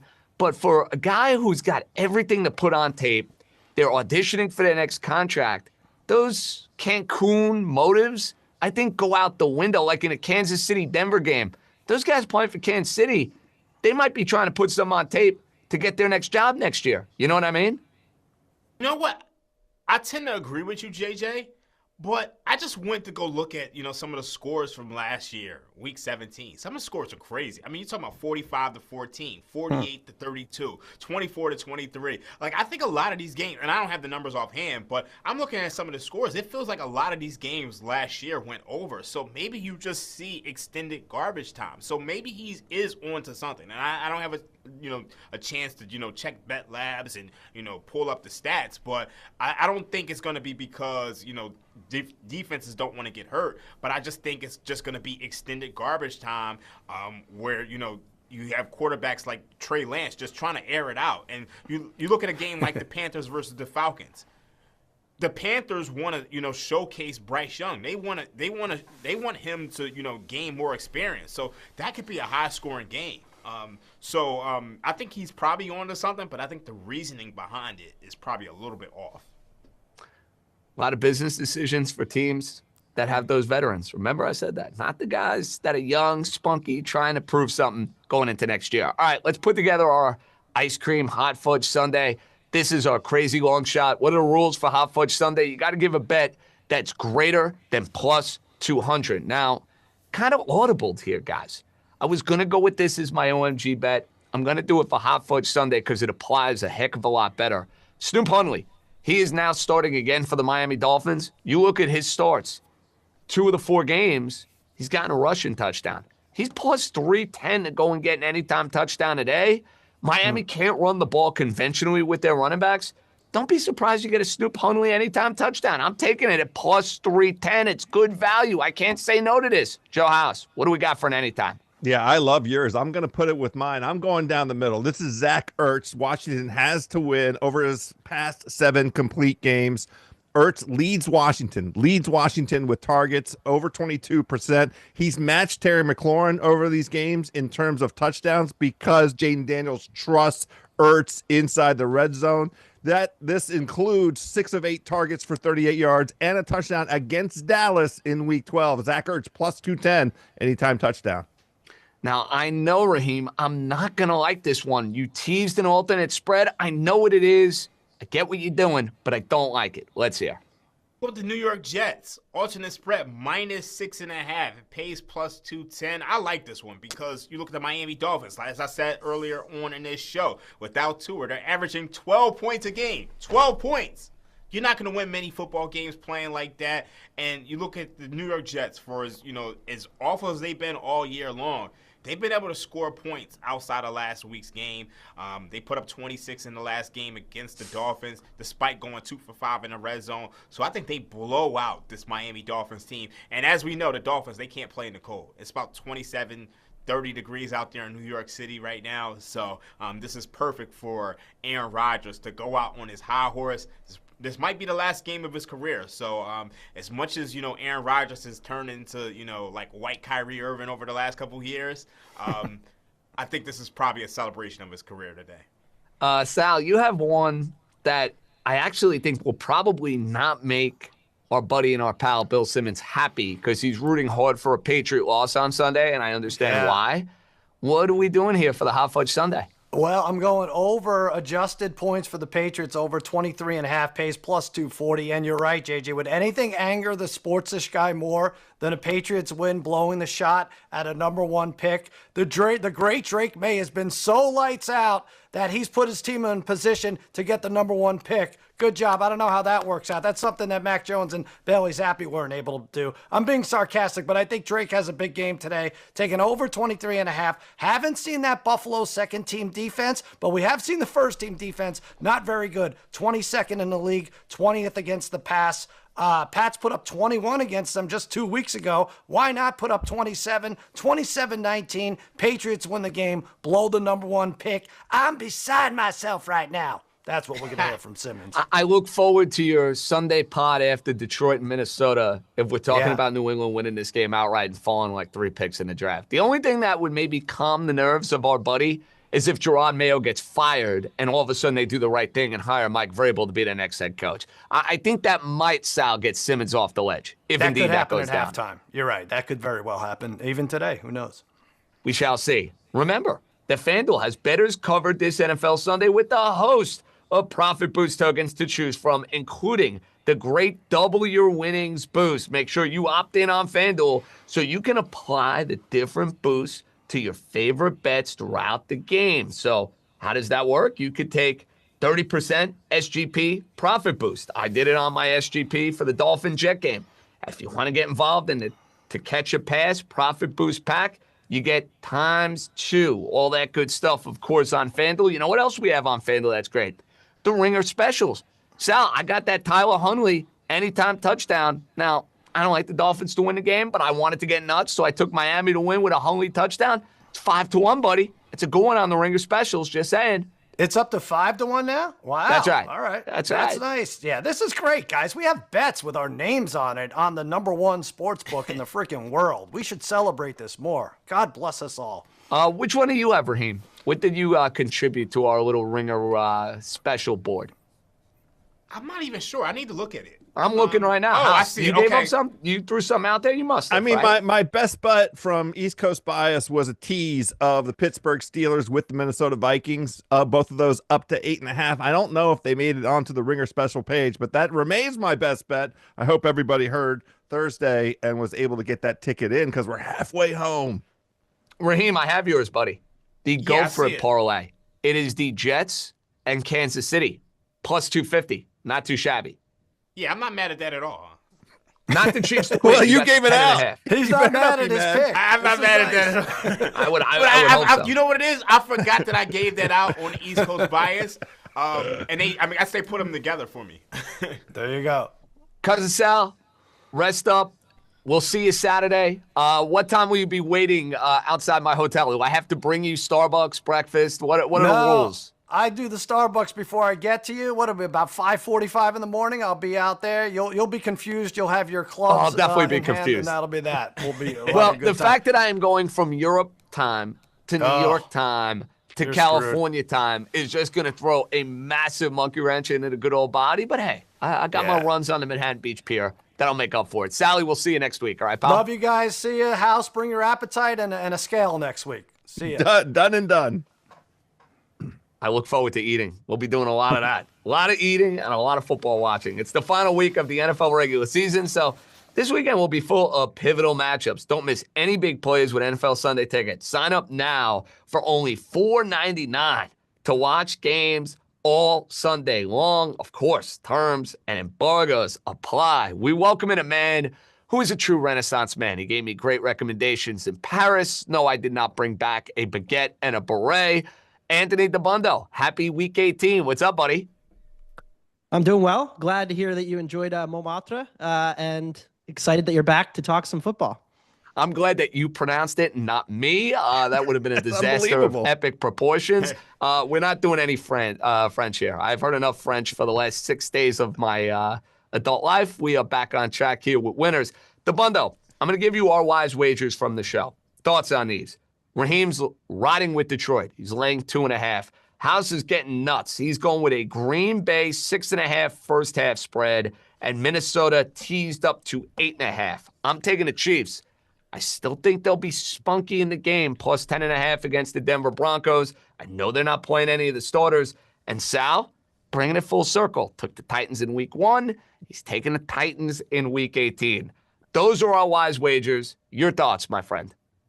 Well, I'm in no position. I don't think any of us are in position to criticize Sal. I wish him the best backing the Tennessee Titans, who are the worst against the spread team in the history of the NFL. Raheem and I think we might both win our best bets, our wise wagers, because I am on the Vikings team total, but I think the Lions could still win the game and the Vikings could go over their team total. And then, House, Green Bay first half. I mean, there's been no easier bet in football this year than betting against the Bears in the first half. They've been by far the worst first half offense in the NFL. Not sure what they do with their script during the week, or if they have a script, or if they plan anything besides screens, but certainly don't disagree with that one either. What do you stand on Kansas City and Denver? Kansas City live in the game, or is this a rout? I think they're decently live. We've seen time and time again mediocre teams go into these meaningless games for the other team and kind of lay an egg. My Colts just did it last week. Year in, year out, there's teams that should win that end up making it a little hairier than it should be, and the market tends to overvalue those teams. So, yeah, I bet some Chiefs. Nothing big because I don't really want to stake big money on Carson Wentz and all of the Chiefs' backups, but definitely a small play that I made on Kansas City. You know, Andy, House, I got the a question. game that I got a question. Oh, go ahead, Raheem. Out of all the teams who have to win versus the teams who just aren't playing for anything, which game do you like the best? I would probably say Kansas City, just because there's so much institutional success there. There is depth. And I think Carson Wentz is a premier backup. I mean, the pendulum maybe has swung too far on Wentz, but he's better than, if you were to list every quarterback playing today, Wentz is probably better than the majority, just based on some of the awful QBs playing around the league, right? Mm-hmm. And it has nothing to do necessarily with Carson Wentz. It has everything to do with some of the other quarterbacks that are as crummy as can be that are starting in these games. You know, House, this is what I'm thinking about with Kansas City today. I'll never forget that Pittsburgh-Buffalo game. It's about 20 years ago. Tommy Maddox ends up starting. Buffalo needed a win. It's Drew Bledsoe at home. And I remember Fast Willie Parker, Tommy Maddox, Antoine Randall winning that game. I'm not saying Kansas City is going to do it today, but that was like my immediate thought in taking Kansas City plus the 10.5. That's what I was thinking. Well, How about it does. your Dolphins too? A couple years ago, JJ, they lost to the Bills. I'm trying to think of the game. Oh, that was in week 16. I don't think it was week 8. No, week it was 18. it was the last week. The Dolphins needed a win, and Buffalo rested their starters and still beat them. Oh, but they played Allen for a good chunk of that game, though. They did. I remember him torching him. He at least played a half, I think, the Bundo. At least a half, you know? Yeah, maybe a quarter, but it didn't get better once he went out of the game. It got worse for Miami, yeah. No, it didn't. House, it was a cold weather game. What else is new with the Dolphins? Well, these division games, this is the thing, right? The Chiefs absolutely own the Broncos. They are the big brother to the Broncos, and they're not just going to say, "Oh, welcome to the playoffs, Sean Payton." They're not going to roll out the red carpet for them. And the same thing is true with this Dolphins Jets situation. I mean, this is why so many folks are on the Jets. I actually kind of like the Dolphins here because the Jets have taken the word dysfunction and put it in all caps. It is the Jets and the Giants are just amazing. But speaking of the Giants, the Bundo, I came this close to taking the Giants on the money line. Dream made a very good argument for why even with the Eagles backups, the Eagles are probably the correct side, but I came very, very close to the Giants money line based on what we saw last week out of Drew Luck and Malik Neighbors and Mr. Tracy. Those are still guys that they should be able to move the ball down the field. Let me hear whether or not I made the right decision in staying away from the Giants. The thing with the Eagles is their offensive production is heavily reliant on A.J. Brown, Devontae Smith, and Saquon Barkley, and they didn't elevate anybody else from the practice squad. I thought it was weird. So they only have really like 3 receivers and 2 running backs that are even dressed for this game. So if they pick up like 1 injury here or 1 injury there, they're going to have to run 6 O-lineman sets. Like they don't really have depth. And I think like they have a fullback they could use. I was talking to some Eagles fans yesterday. It's a very strange that nobody got elevated from the practice squad, given that they're down their 3 top offensive options. So I think, Johnny Wilson, and Grant Calcaterra versus like the much better skill players the Giants have. So I would probably lean with you there on the Giants, especially since the Eagles are sitting their 2 best O-linemen. Now, I want to get to your wise wager. We're circling back. I know you gave it out. I know you hit on the fact that you think it's going to be a chaotic game with Minnesota and Detroit. This total, DeBundo, is insanely high, and I'm not talking anybody into an under. Detroit's offense is prolific. Detroit's defense has serious warts and serious deficiencies with all the injuries. Brock Purdy and the Niners lit them up on Monday night.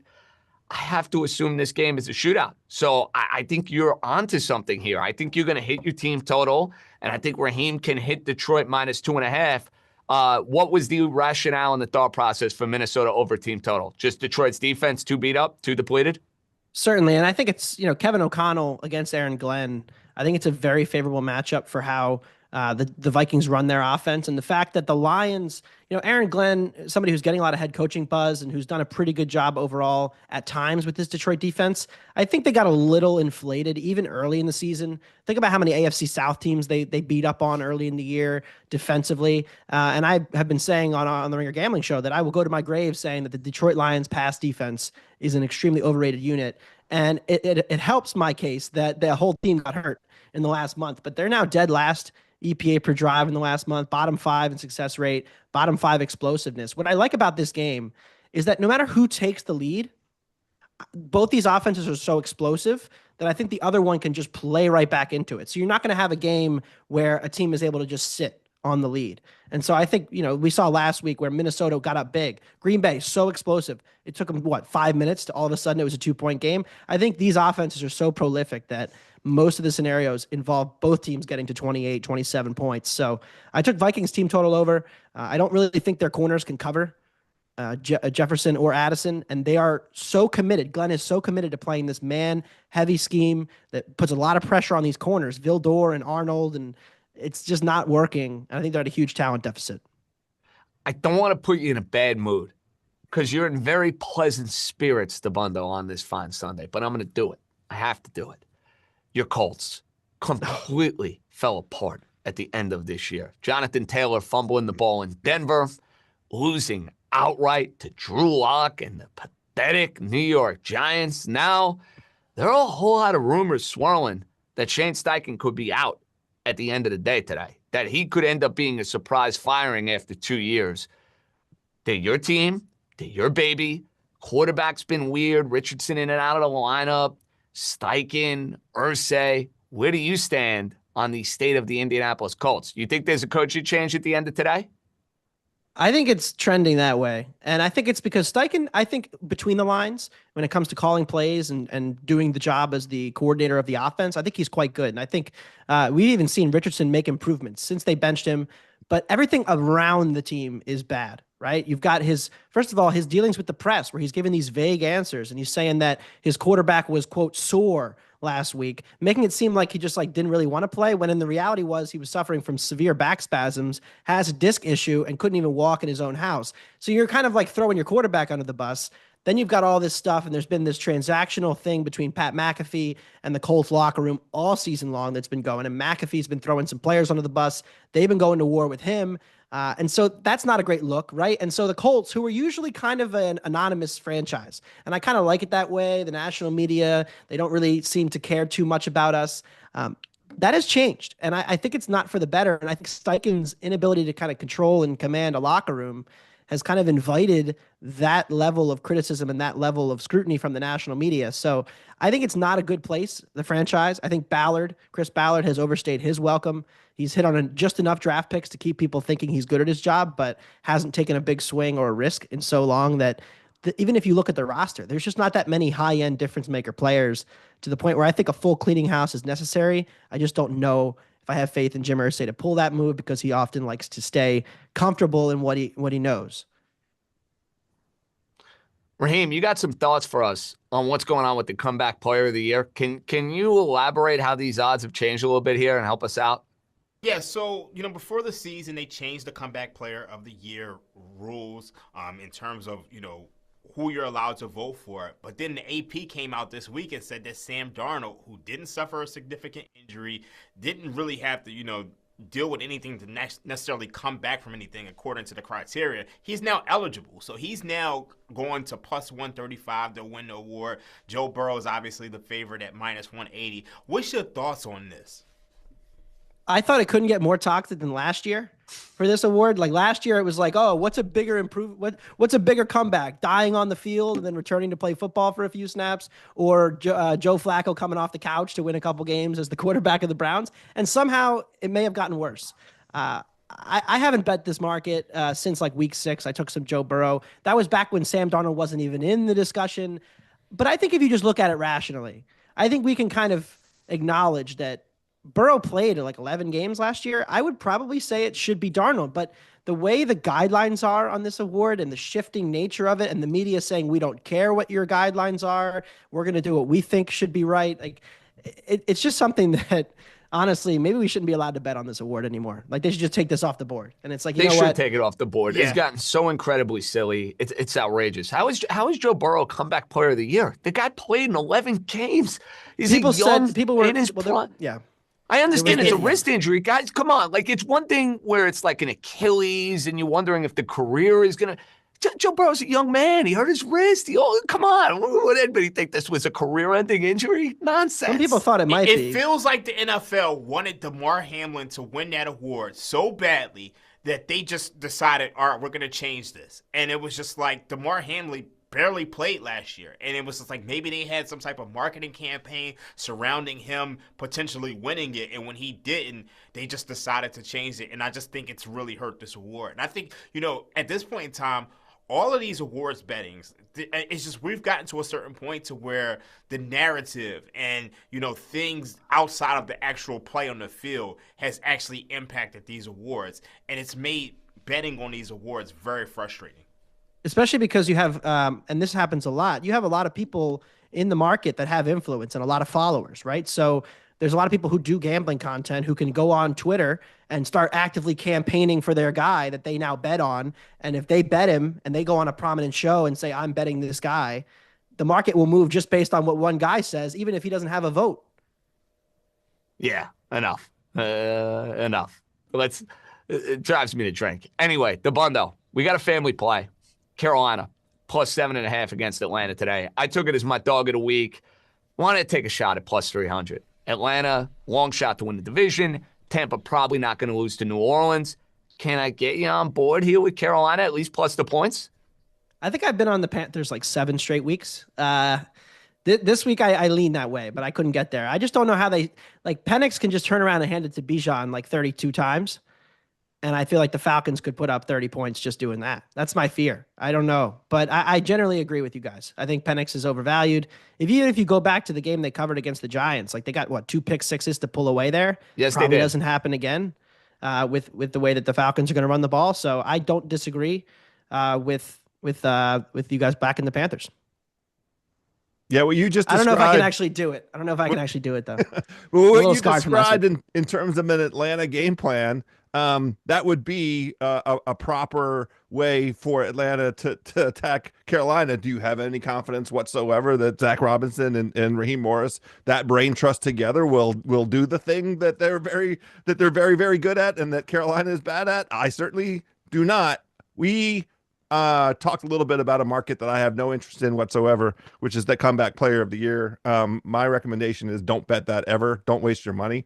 That's a made up award. Thank you, New York State House, because they don't allow us to do so. That's one of the few instances where I'm very thankful New York State put that legislation in place. I appreciate that. Well, a market that I am heavily invested in, though, and I was on this show touting one particular team. We're looking at who is going to win the AFC conference, and the at the top of the board, it really is just spectacular. The Chiefs are plus 155, the Bills at plus 240.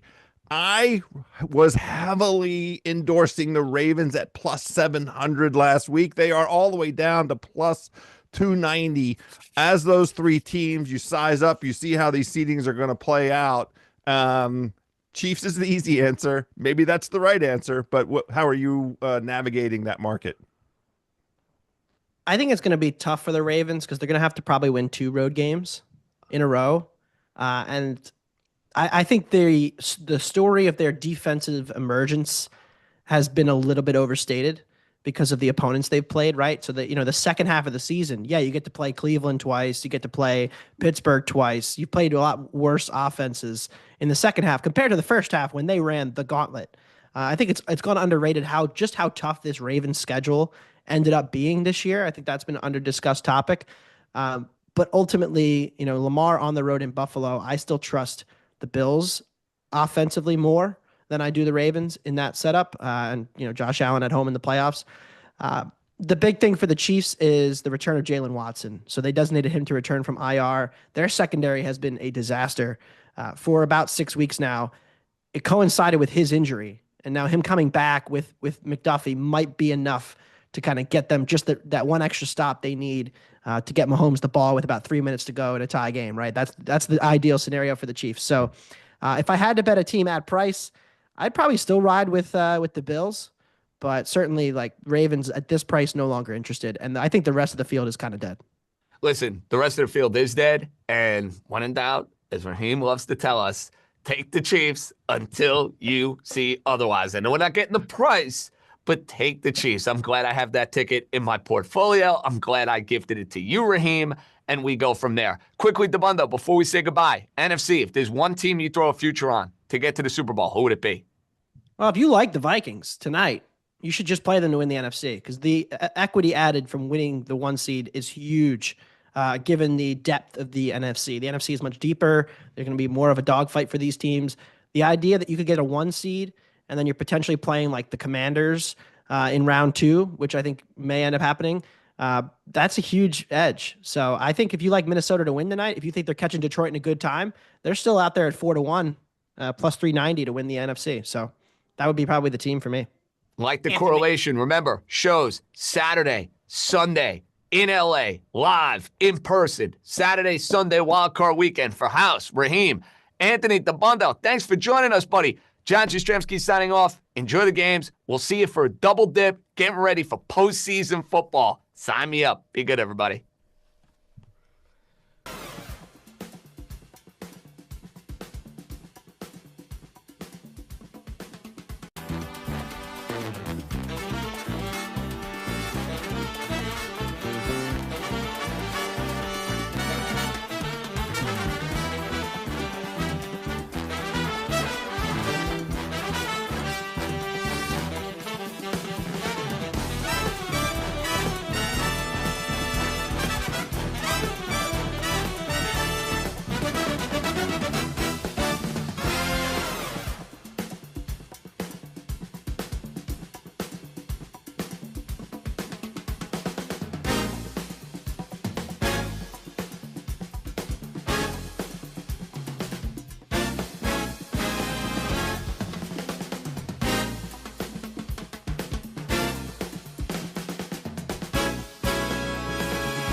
Peace.